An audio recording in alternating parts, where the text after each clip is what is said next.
नमस्कार दोस्तों, हमारे नए चैनल ज्ञान योद्धा में आप सभी का स्वागत है। और इस चैनल के माध्यम से हम आप सभी को रेलवे, एसएससी और इसी प्रकार की जो अन्य एक दिवसीय परीक्षाएं होती हैं स्टेट लेवल की या सेंट्रल लेवल की, उनके लिए आपको महत्वपूर्ण क्वेश्चन, ऐसे क्वेश्चन जो आप लोगों को परीक्षा में आने की संभावना रहेगी, वैसे क्वेश्चन हम आप लोगों को प्रोवाइड करवाएंगे। तो इस श्रृंखला में हम आज पहली बार आप लोगों के सामने पर्यावरण एवं पारिस्थितिकी से कुछ महत्वपूर्ण क्वेश्चन आप लोगों को देंगे। और एक बात ध्यान रखिएगा, ये ऐसा चैप्टर है जिस पर बहुत से परीक्षार्थियों का ध्यान नहीं रहता है, लेकिन ये ऐसा चैप्टर है और इससे आने वाले क्वेश्चन ऐसे क्वेश्चन है जो आपको परीक्षा में अगर एक या दो की संख्या में आते हैं और आप इसको सही सही कर लेते हैं, तो ये आपको बहुत सारे परीक्षार्थियों से मेरिट में आगे ले जा सकते हैं, क्योंकि ज्यादातर कैंडिडेट इस पर ध्यान नहीं देते हैं। ठीक है। तो इसी प्रकार हमारे, आप अगर चैनल को हमारे देखते हैं, सब्सक्राइब करते हैं और हमारा उत्साह बढ़ाते हैं, तो हम आगे भी इसी तरीके से आप लोगों के लिए अच्छे-अच्छे क्वेश्चन अलग-अलग टॉपिक्स पर, जिन जो रेलवे और एसएससी के एग्जाम्स में, स्टेट एसएससी के एग्जाम में, इवन बीपीएससी या यूपीपीसीएस के परीक्षा में भी आप लोगों को उतने ही हेल्प करेंगे। तो चलिए शुरू करते हैं। हमारा आज का पहला क्वेश्चन है, भारत में जैव भौगोलिक मंडलों की कुल संख्या कितनी है? भारत में जैव भौगोलिक मंडलों की कुल संख्या कितनी है? तो इसका सही ऑप्शन है सी, 10। भारत में कुल 10 जैव भौगोलिक मंडल है वर्तमान में। ठीक है। अगला क्वेश्चन, निम्नलिखित में से कौन एक बायोस्फीयर रिजर्व भारत के 3 राज्यों में फैला हुआ है? ध्यान दीजिएगा, ये 3 राज्यों में फैला हुआ है, इसलिए ये क्वेश्चन बहुत महत्वपूर्ण हो जाता है। तो निम्नलिखित में से कौन एक बायोस्फीयर रिजर्व भारत के 3 राज्यों में फैला हुआ है? तो इसका सही जवाब है नीलगिरी। नीलगिरी बायोस्फीयर रिजर्व भारत के 3 राज्यों में फैला हुआ है। नेक्स्ट क्वेश्चन, भारत का 16वां जैव मंडल आरक्षित क्षेत्र, जिसे शीत मरुस्थल स्थित है, यानी जिसमें शीत मरुस्थल स्थित है, किस राज्य में स्थित है या स्थित है? तो इसका सही जवाब है हिमाचल प्रदेश। भारत का 16वां जैव मंडल आरक्षित क्षेत्र शीत मरुस्थल हिमाचल प्रदेश में स्थित है। ठीक है। अगला क्वेश्चन है, बायोस्फीयर की परिभाषा क्या है? बायोस्फीयर की परिभाषा है या क्या है? तो इसका सही जवाब है ए, पृथ्वी तथा इसका वायुमंडल जिसमें जीव रहते हैं, उसको बायोस्फीयर कहते हैं। नेक्स्ट क्वेश्चन, निम्न में से कौन प्रवाल विरंजन में सर्वाधिक महत्वपूर्ण कारक है? ध्यान रखिएगा, पूछ रहा है कि प्रवाल विरंजन, जो कुछ सीपियां वगैरह पाई जाती हैं समुद्रों में, उनके आप जानते हैं कि उनके कंकालों से या कवच से इकट्ठा होकर के प्रवाल भित्तियां बनती हैं, तो वो जो रंग बिरंगी होती है, तो उसमें सर्वाधिक महत्वपूर्ण कारण ऐसा कौन सा है जो उनके विरंजक मतलब रंगों के उड़ने का कारण बन सकता है? तो इसका सबसे महत्वपूर्ण कारण है डी, वैश्विक उष्मन, यानी ग्लोबल वार्मिंग, जिसको हम लोग इंग्लिश में अगर कहें तो ग्लोबल वार्मिंग भी कह सकते हैं। वैश्विक उष्मन प्रवाल भित्तियों के विरंजन के लिए महत्वपूर्ण कारक है। ठीक है। अगला क्वेश्चन चलता है, क्वेश्चन नंबर 6, विश्व की विशालतम बैरियर रीफ प्रणाली कहाँ स्थित है? सभी जानते हैं ऑस्ट्रेलिया में है, लेकिन कहाँ? तो इसका सही जवाब है ए, पूर्वी ऑस्ट्रेलियाई तट पर स्थित है। विश्व की विशालतम बैरियर रीफ प्रणाली पूर्वी ऑस्ट्रेलियाई तट पर स्थित है। अगला क्वेश्चन, निम्नलिखित में से कौन सा प्रवाल भित्ति द्वीप नहीं है? ध्यान दीजिएगा, कोरल द्वीप जो है, प्रवाल भित्ति द्वीप है, इनमें से कौन सा नहीं है? तो इसका सही ऑप्शन होगा क्यूशुशु द्वीप, जापान, बी, ये प्रवाल भित्ति उद्गम का नहीं है। नेक्स्ट क्वेश्चन, सबसे अधिक स्थिर पारिस्थितिकी तंत्र कौन सा है? सबसे अधिक स्थिर पारिस्थितिकी तंत्र कौन सा है? तो इसका सही ऑप्शन है ए, महासागरीय। महासागरीय पारिस्थितिकी तंत्र पर किसी भी चीज का जल्दी प्रभाव नहीं पड़ता है और ये बहुत जल्दी किसी चीज के बाहरी कारक से प्रभावित नहीं होता है। जबकि सामान्य जीवन में अगर सूखा पड़ जाए या वनों के कटाव हो जाए या अन्य कोई परिस्थितियां मानव द्वारा या अन्य लोगों द्वारा उत्पन्न की जाती हैं, तो उससे वो पारिस्थितिक तंत्र प्रभावित होता है, लेकिन सागरीय तंत्र में ऐसा नहीं होता है। नेक्स्ट क्वेश्चन, निम्नलिखित में से कौन सा समुद्री जैव विविधता के दृष्टिकोण से दुनिया का सबसे समृद्ध क्षेत्र है? इसमें ज्वार नतमुख, समुद्र तट, निकट निकट तटीय पर्यावरण के जंगल, समुद्री घास, प्रवाल भित्तियां, नमक, दलदल और मैंग्रोव के साथ 21 द्वीप शामिल हैं। क्वेश्चन थोड़ा लंबा है, ध्यान से देखिए। निम्नलिखित में से कौन सा समुद्री जैव विविधता के दृष्टिकोण से दुनिया का सबसे समृद्ध क्षेत्र है, जिसमें ज्वारनदमुख, समुद्र तट, निकट तटीय पर्यावरण के जंगल, समुद्री घास, प्रवाल भित्तियां, नमक दलदल और मैंग्रोव के साथ 21 द्वीप शामिल हैं? तो इसका सही ऑप्शन होगा ए, मन्नार की खाड़ी बायोस्फीयर रिजर्व। अगला क्वेश्चन, पर्यावरण संरक्षण अधिनियम 1986 में अधिनियमित किया गया था, जिसमें अंतिम बार संशोधन किया गया था, कब?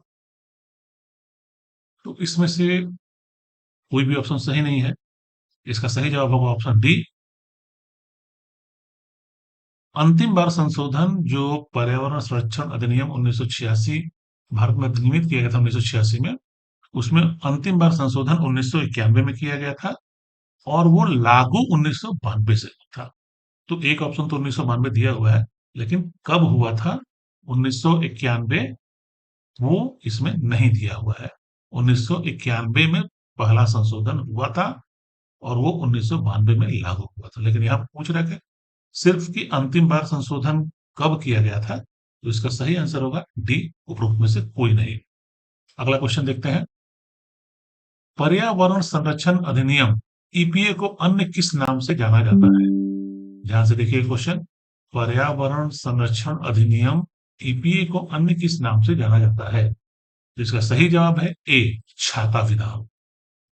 ठीक है, अगला क्वेश्चन देखते हैं, भारत सरकार द्वारा पर्यावरण संरक्षण अधिनियम पारित किया गया था, जब पारित किया गया तो अगर आपको क्वेश्चन याद होगा तो 10 नंबर क्वेश्चन शायद हमारा यही था जिसे प्रश्न में ही दिया था, 1981, यानी ऑप्शन डी सही है।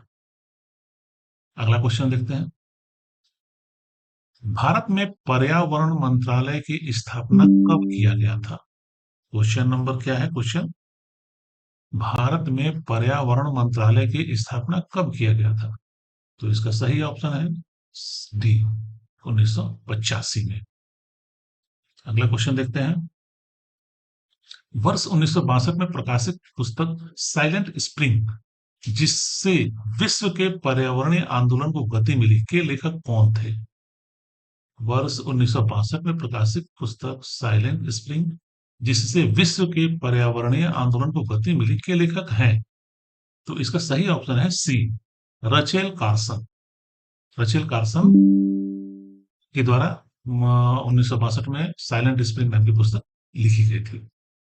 नेक्स्ट क्वेश्चन, सतत विकास के निर्धारण हेतु किन सूचकांकों का आधार बनाया जाता है? जो सतत विकास यानी लगातार चलने वाले विकास की गति को निर्धारण देने के लिए जो सूचकांक बनाए जाते हैं, वो किन किन मानकों पर आधारित होते हैं?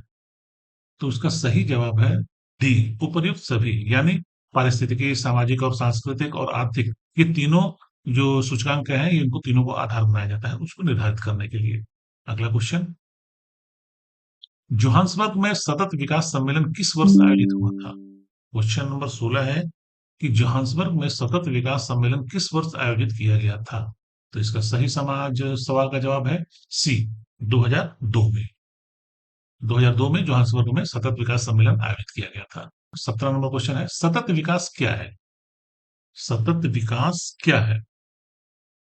तो इसमें से इसका ऑप्शन होगा डी, उपर्युक्त सभी, यानी आर्थिक विकास, पर्यावरणीय विकास, सामाजिक विकास, इन सभी को सम्मिलित किया जाता है, तो उसी को हम लोग कहते हैं सतत विकास, यानी ऑप्शन डी सही है। नेक्स्ट क्वेश्चन, सतत विकास के लिए आवश्यक है, यानी क्या क्या चीजें आवश्यक है सतत विकास के लिए, जिनका सहयोग मिलता है सतत विकास करने के लिए? तो उसमें शामिल है जैविक विविधता का संरक्षण, प्रदूषण का निरोध एवं नियंत्रण, निर्धनता को घटाना, उपरोक्त सभी। तो डी ऑप्शन सही है, यानी ये तीनों के तीनों जो बिंदु हैं ये इसमें शामिल किए जाते हैं पॉइंट। अगला क्वेश्चन 19 नंबर क्वेश्चन है, भारत का सबसे पहला जैविक खेती पर आधारित राज्य कौन सा है? याद रखिएगा ये क्वेश्चन इसलिए भी महत्वपूर्ण हो जाता है कि इसमें कहा गया है पहला जैविक खेती पर आधारित, पहला, यानी आप जानते हैं कि जहाँ फर्स्ट लग जाता है तो क्वेश्चन थोड़ा अलग तरीके का हो जाता है, महत्वपूर्ण हो जाता है। तो भारत का सबसे पहला जैविक खेती पर आधारित राज्य कौन सा है? सिक्किम। सिक्किम है हमारा सबसे पहला पूर्णतः 100% जैविक खेती पर आधारित राज्य। Next question, question number 20। राष्ट्रीय हरित अधिकरण एनजीटी कब प्रभावी हुआ? राष्ट्रीय हरित अधिकरण नेशनल ग्रीन ट्रिब्यूनल एनजीटी कब प्रभावी हुआ था? तो इसका सही जवाब है ए, अक्टूबर 2010 से। अक्टूबर 2010 से एनजीटी अस्तित्व में आया, प्रभाव में आया। अगला क्वेश्चन देखते हैं। पर्यावरणीय संरक्षण से संबंधित मामलों का शीघ्र निपटान करवाने के लिए स्थापित राष्ट्रीय हरित अधिकरण किसके अंतर्गत स्थापित किया गया था? देखिए, अगर आपको याद होगा 20 नंबर क्वेश्चन का सवाल का जवाब क्या था, उसको देखिए आप लोग। 2010 में, अब आगे बढ़ते हैं, तो आप ये अंदाजा लगाइए कि 2010 में कौन सी पंचवर्षीय योजना उस समय चल रही थी। अगर वो एनजीटी का स्थापना वर्ष आपको याद होगा तो आप अंदाजा लगा सकते हैं कि किस पंचवर्षीय योजना से ये आया था। ये क्वेश्चन को थोड़ा सा पलट के पूछने का एक तरीका है, थोड़ा टफ बनाने का। तो वो है बी ऑप्शन, 11वीं पंचवर्षीय योजना। पर्यावरण संरक्षण से संबंधित मामलों का शीघ्र निपटान करवाने के लिए स्थापित राष्ट्रीय हरित अधिकरण 11वीं पंचवर्षीय योजना के अंतर्गत स्थापित किया गया था। Next question. दो विभिन्न समुदायों के बीच या दो भिन्न समुदायों के बीच का संक्रमित क्षेत्र कहलाता है। इकोटोन कहते हैं इसे। दो विभिन्न समुदायों के बीच का संक्रांतिक क्षेत्र क्या कहलाता है? इकोटोन। Question number 23। भूमि पर रहने वाले पौधे और जानवर क्या कहलाते हैं? याद रखिएगा, जीवित की बात हो रही है यहाँ पर। भूमि पर रहने वाले पौधे और जानवर दोनों जीवित शरीर से ही आते हैं, क्या कहलाते हैं?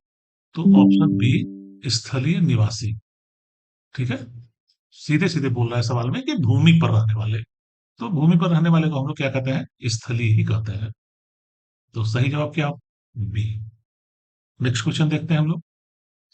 दो निकटवर्ती और भिन्न पादप समुदाय के बीच की सीमा को घेर लेने वाले, दखल करने वाले विविध प्रकार की प्राकृतिक वनस्पति के संक्रमण क्षेत्र को किस रूप में जाना जाता है? ध्यान दीजिएगा, ये क्वेश्चन पीछे पूछा जा चुका है, उसको सिर्फ थोड़ा सा लैंग्वेज चेंज करके, थोड़ा सा बदल के आपको फिर से पूछ रहा है और ऑप्शन दे दिया है हिंदी में। तो इसका भी सही ऑप्शन संक्रमिका होगी। इसे ही इंग्लिश में इकोटोन कहते हैं, जिसका कि ऑप्शन पिछले हम लोग क्वेश्चन में देख चुके हैं। नेक्स्ट क्वेश्चन, और ये अंतिम क्वेश्चन है दोस्तों, तो इसको हम लोग ध्यान से देखते हैं। निम्न में से कौन सा एक पारिस्थितिक संतुलन बनाए रखने में मदद नहीं करता है? ध्यान दीजिएगा, मदद नहीं करता है यानी हेल्प नहीं करता है, पारिस्थितिक संतुलन बनाए हुए नुकसान पहुंचाना है। तो देखते हैं कि ऑप्शन क्या है। वनों का कटना, वन रोपण, वर्षा जल प्रबंधन, जैवमंडल भंडारण। नहीं, तो ऑप्शन इसमें से ए है, वनों का काटना। वनों का काटना किसी भी प्रकार से परिस्थिति तंत्रों को संतुलन रखने में मदद नहीं करता, बल्कि पेड़ों को लगाना मदद करता है। तो ये ऑप्शन ये गलत है। तो ये हमारा आज का क्वेश्चन, पर्यावरण और परिस्थिति के संबंधित जो 25 क्वेश्चन थे, वो आज हमने आपको बताया। बहुत ही महत्वपूर्ण क्वेश्चन है, और ये सभी क्वेश्चन आप बार बार देखिए इसको। और नेक्स्ट क्वेश्चन फिर हम लोग लेके आएंगे, पर्यावरण का ये पहला भाग था। आगे भी हम और इसके क्वेश्चन लेकर आएंगे, अच्छे अच्छे क्वेश्चन लेके आएंगे जो परीक्षाओं में बार बार आते हैं, और आपका जानना भी जरूरी है, ताकि आप लोगों को परीक्षा में अगर इस तरीके का कोई क्वेश्चन आता है, प्रश्न आता है, तो उसको हल करने में कोई दिक्कत ना हो। और आप अपना सहयोग हमारे साथ बनाए रखिएगा, हमारा उत्साह बढ़ाते रहिएगा, जिससे कि हम और अच्छे अच्छे क्वेश्चन आप लोगों के लेके आ सकें। धन्यवाद।